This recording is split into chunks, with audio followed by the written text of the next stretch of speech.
नमस्कार दोस्तों, आज मैं आप सभी के समक्ष सोमवार त्रयोदशी सोम प्रदोष व्रत की कथा प्रस्तुत कर रही हूँ।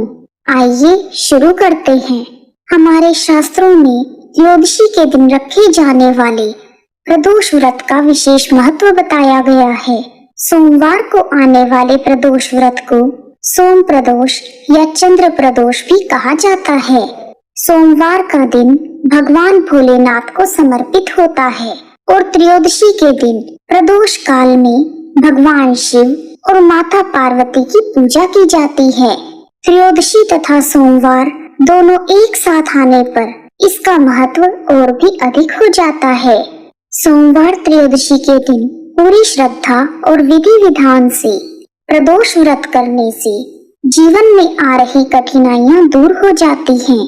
मनुष्य को जीवन में कभी हार का सामना नहीं करना पड़ता और उसकी सभी इच्छाएं पूरी होती हैं। स्कंद पुराण के अनुसार सूत जी कहते हैं, विदर्भ देश में सत्यरथ नाम से प्रसिद्ध एक राजा थे। धर्म पूर्वक राज्य करते हुए उनका बहुत सा समय सुख पूर्वक बीत गया। एक समय शाल्व देश के राजाओं ने विदर्भ देश पर आक्रमण कर दिया। उनके बीच भयंकर युद्ध हुआ। दोनों पक्षों की बहुत सी सेना मारी गई, परंतु अंत में विदर्भ देश के राजा भी उनके हाथों से मारे गए। विदर्भ राज की गर्भवती स्त्री दुखी होकर रात के समय राजभवन से निकलकर वन की ओर चली गई। सुबह होने पर उस रानी ने जलाशय के किनारे एक वृक्ष के नीचे एक सुंदर से पुत्र को जन्म दिया। उसके बाद वह प्यास से व्याकुल होकर जलाशय में पानी पीने गई। इतने में ही एक घड़ियाल ने आकर उसे अपना ग्रास बना लिया। वह बालक पैदा होते ही माता पिता से हीन हो गया। जब वह नवजात शिशु वृक्ष के नीचे पड़ा हुआ जोर जोर से रो रहा था, उसी समय भगवान भोलेनाथ की कृपा से वहां पर एक उमा नाम की ब्राह्मणी पहुंची। वह अपने 1 वर्ष के बालक शुचि व्रत को गोद में लिए हुए थी। वह ब्राह्मणी बहुत ही गरीब और विधवा थी। वह भीख मांगकर अपना गुजारा करती थी। उस बालक को रोते हुए देखकर उसने मन ही मन सोचा, अरे यह तो बड़ी हैरानी की बात है कि यह नवजात शिशु जिसकी अभी तक नाल भी नहीं कटी यहाँ पर पड़ा हुआ है। इसकी माता कहाँ चली गई? जब वह ब्राह्मणी सोच में डूबी हुई थी, उसी समय वहां से एक सन्यासी गुजरे। वह ऐसे जान पड़ते थे मानो साक्षात शंकर भगवान हो। उन श्रेष्ठ भिक्षु ने उस स्त्री से कहा, हे ब्राह्मणी, तुम इस बालक की रक्षा करो, इससे तुम्हें परम कल्याण की प्राप्ति होगी। इतना कहकर वह दयालु भिक्षु वहां से चले गए। उनके जाने के बाद ब्राह्मणी ने उस बालक को लेकर अपने घर की ओर प्रस्थान किया। वह ब्राह्मणी एक चक्रा नामक नगर में निवास करती थी। ब्राह्मणी ने उस बालक का अपने बेटे के समान ही पालन पोषण किया और उसका नाम धर्मगुप्त रखा। वह भिक्षा के अन्न से ही अपने पुत्र और राजकुमार दोनों को पालने लगी। एक दिन वह ब्राह्मणी उन दोनों बालकों को साथ लेकर भीख मांगती हुई देव मंदिर में चली गई। उस समय वहां पर शांडिल्य मुनि पधारे हुए थे। शांडिल्य मुनि को देखकर ब्राह्मणी ने उन्हें प्रणाम करके पूछा, हे ब्राह्मण, एक सन्यासी के कहने पर मैं इस बालक को अपने घर ले आई हूँ। अभी तक मुझे इसके कुल का पता नहीं चला, फिर भी मैं अपने पुत्र की तरह ही इसका पालन पोषण करती हूँ। आप ज्ञान के नेत्रों से देखकर मुझे बताने की कृपा करें कि यह बालक किस कुल में उत्पन्न हुआ है और इसके माता पिता कौन हैं। तब मुनिवर बोले, यह विदर्भ देश के राजा का पुत्र है। इतना कहकर शांडिल्य मुनि ने उस बालक के पिता के युद्ध में मारे जाने तथा उसकी माता के ग्रह द्वारा ग्रस्त होने का सब समाचार पूर्ण रूप से बताया। यह सुनकर ब्राह्मणी को और भी आश्चर्य हुआ। फिर उसने प्रश्न किया, हे महामुनि, वह राजा सभी भोगों को छोड़कर युद्ध में क्यों मारे गए और इस बालक को यह दरिद्रता कैसे प्राप्त हुई? यह अपने राज्य को कैसे प्राप्त करेगा? यह तो मेरे पुत्र की तरह भिक्षा के अन्न से ही जीवन निर्वाह करता है। इसकी दरिद्रता के निवारण का क्या उपाय है? तब शांडिल्य मुनि बोले, इस राजकुमार के पिता विदर्भराज पूर्व जन्म में पांड्य देश के राजा थे। एक दिन प्रदोष काल में राजा बड़ी भक्ति भाव से त्रिलोकीनाथ महादेव जी की आराधना में मग्न थे। उसी समय उनके नगर में बड़ा भारी कोलाहल मचा। उस शोर को सुनकर राजा ने बीच में ही भगवान शंकर की पूजा को छोड़ दिया और राजभवन से बाहर निकल गए। इसी समय राजा का मंत्री शत्रु को पकड़कर उनके समीप ले आया। वह शत्रु पांड्य राजा का सामंत था। उसे देखते ही राजा ने क्रोध पूर्वक उसका मस्तक कटवा दिया। शिव पूजा छोड़कर नियम को समाप्त किए बिना ही राजा ने रात में भोजन भी कर लिया। इसी प्रकार राजकुमार भी प्रदोष काल में भगवान शिव की पूजा किए बिना ही भोजन करके सो गया। वही राजा अगले जन्म में विदर्भराज हुआ। शिव पूजा में विघ्न होने के कारण शत्रुओं ने उसको सुख भोग के बीच में ही मार डाला। पूर्व जन्म में जो उसका पुत्र था, इस जन्म में भी राजा का वही पुत्र है। भगवान शिव की पूजा का उल्लंघन करने के कारण यह दरिद्रता को प्राप्त हुआ है। इसकी माता ने पूर्व जन्म में छल से अपनी सोत को मार डाला था। उस महान पाप के कारण ही वह इस जन्म में ग्रह के द्वारा मारी गई।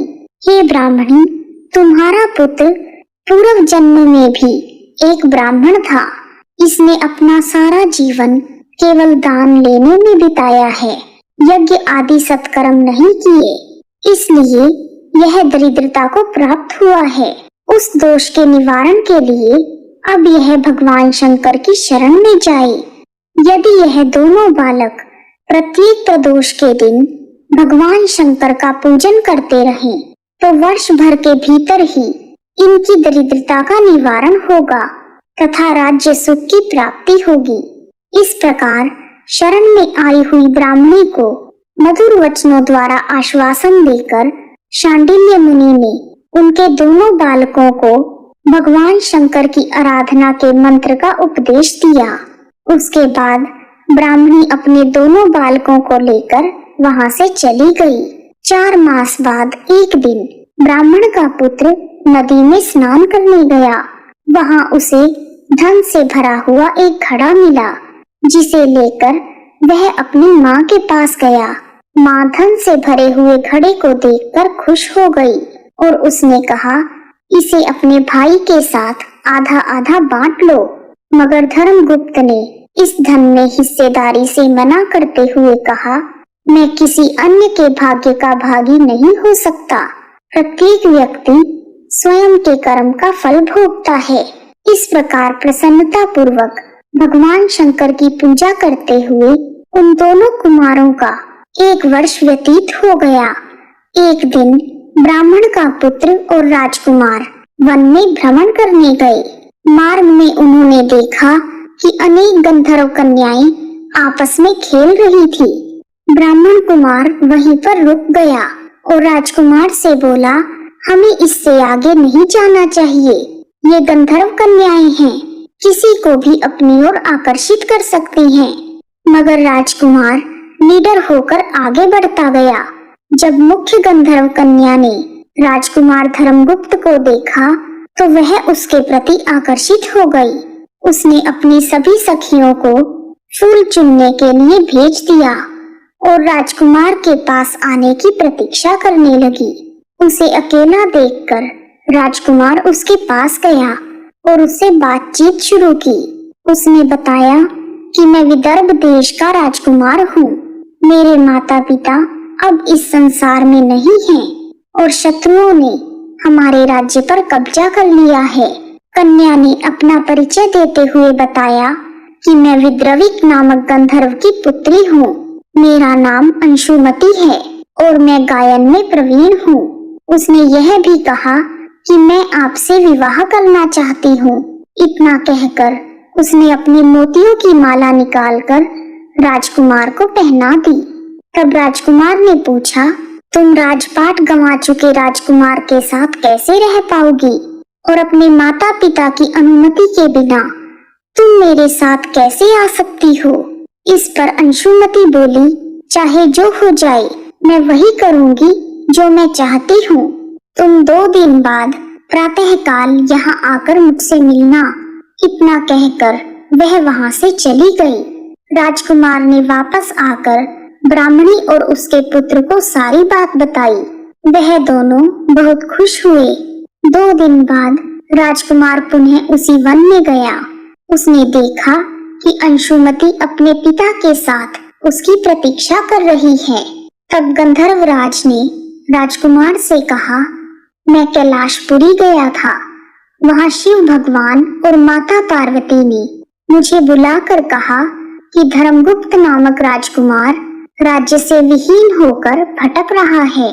जाओ और उसका राज्य पुनः प्राप्त करने में उसकी सहायता करो। मैं उनकी आज्ञा के अनुसार अपनी पुत्री अंशुमति का हाथ तुम्हारे हाथ में दे रहा हूँ और राज्य प्राप्त करने में मैं तुम्हारी सहायता करूँगा। मेरी पुत्री 10,000 वर्ष तक तुम्हारे साथ इस पृथ्वी पर रहेगी और जब तुम शिवलोक में आओगे तब भी वह इसी काया में तुम्हारे साथ ही रहेगी। भगवान शिव के आदेशानुसार राजकुमार धर्मगुप्त और अंशुमति का विवाह हो गया। अंशुमति के पिता ने अपनी गंधर्व सेना भी राजकुमार को दे दी। सेना की सहायता से उसने अपने शत्रुओं को परास्त कर दिया और अपने पिता का खोया हुआ राज्य पुनः प्राप्त कर लिया। अब राजकुमार धर्मगुप्त राजा बन गया। उसने अपने बुरे दिनों में उसे पालने वाली गरीब ब्राह्मणी को राजमाता का दर्जा दिया और शुचि व्रत को अपना छोटा भाई माना।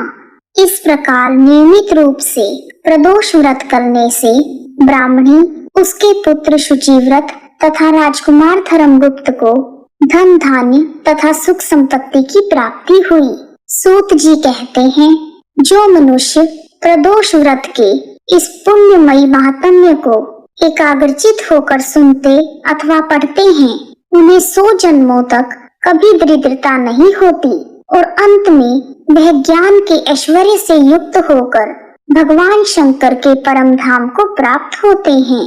बोलो शंकर भगवान की जय, माता पार्वती की जय। प्रदोष व्रत के दिन स्नान आदि से निवृत्त होकर भगवान भोलेनाथ को बिल्व पत्र, गंगा जल, अक्षत, धूप, दीप आदि चढ़ाकर उनकी पूजा करें। फिर व्रत का संकल्प करें। इस व्रत में भगवान शिव और माँ पार्वती की पूजा की जाती है। प्रदोष व्रत की पूजा प्रदोष काल में शाम को 4:30 बजे से लेकर शाम को 7 बजे के बीच में की जाती है। शाम को एक बार फिर से स्नान करके भगवान भोलेनाथ की पूजा करें और दीपक जलाएं। पूजा करते समय प्रदोष व्रत की यह कथा सुने। उसके बाद भगवान भोलेनाथ की आरती करें। इस प्रकार सोमवार त्रयोदशी की प्रदोष व्रत कथा पूर्ण हुई। यदि आपको सोमवार त्रयोदशी की प्रदोष व्रत कथा पसंद आई है तो कमेंट बॉक्स में शिव परिवार की जय लिखना ना भूलें। आप सभी का हार्दिक धन्यवाद। ओम नमः शिवाय, ओम नमः शिवाय, हर हर भोले नमः शिवाय।